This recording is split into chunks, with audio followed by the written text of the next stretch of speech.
They warned him never to sail at night, but curiosity pushed Okoro beyond the safe waters, and that is when he saw her, the guardian of the sea. He lived in a small fishing village by the sea. Every morning, the smell of roasting fish filled the air. Children chased crabs along the wet sand. Old women mended nets while telling stories of the ocean. Some true, some maybe not. Okoro was a fisherman, strong and brave, but he was also curious, sometimes too curious. That evening, as usual, while the other fishermen tied their boats and went home, Okoro kept working on his small wooden canoe. An elder saw him and warned in a stern voice, Okoro, the night sea is dangerous. Go too far, and it may not let you return. But Okoro smiled and said nothing. In his heart, he wanted to see what lay beyond the usual fishing ground.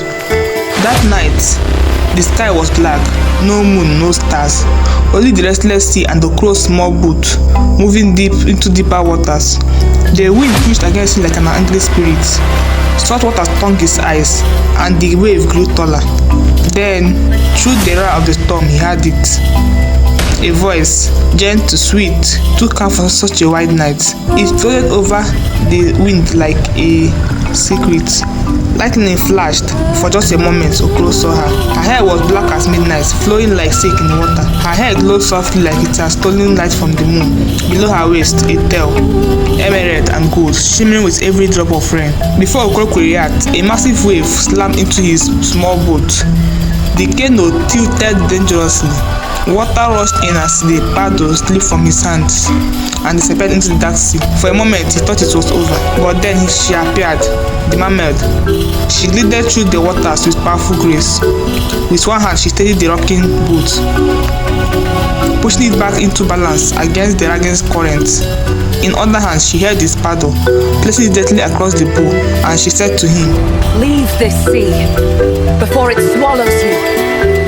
Okoro's lips trembled. Who are you? She only gave a small knowing smile and sank into the water. He paddled towards the shore. The sea calmed by morning, but Okoro could not forget her.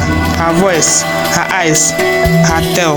He knew he could return, not to fish, but to find her. 2 days later, the sea looked calm. Okoro sat in his small wooden boat, drifting just beyond the shoreline.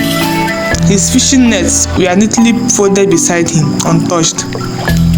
He told others that he was going to catch a red snapper, but his eyes searched for something else. The sun climbed higher. Time passed. Nothing. He almost gave up, but he had it. The song sobbed like a dream you don't want to wake up from.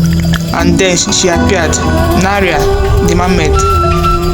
Her emerald tail caught the sunlight like thousands of tiny mirrors. Her hair floated gently on the water. Her deep brown eyes glowed faintly, as if the sea itself lived inside them. "You came back, fisherman," she said. But Okoro replied, "I had to see if you were real or just a trick of the storm." Neriah swam closer. Okoro saw faint silver patterns on her arms, not quite scales, more like tattoos drawn by moonlight. I am the guardian of these waters. No boat crosses without my eyes seeing it. Guardian from what? Okoro asked. From the abyss and the dark current, places you must never sail to, the dark waters, where things older than the sea still breathe. Then her tone softened and they began to talk. Okoro told her about his village, the smell of smoked fish, the sound of drums during festival, and the laughter of children chasing crabs. Neriah told him about the ocean's heart, the whales and the fishes. The sun began to set, painting the sky in deep orange and purple. Okoro didn't notice the time, but he didn't notice it, the shadow. Something moved beneath them, slow and watching.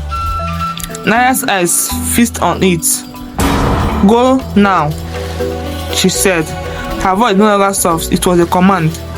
Okoro obeyed, turned, and started paddling towards the shore. But even as he reached the safety of the beach, he still felt it. The shadows were still there. They were still watching. It was only the beginning of Okoro's story. To see what waits in the deep, don't miss part 2. Remember to like, subscribe and share so the journey continues.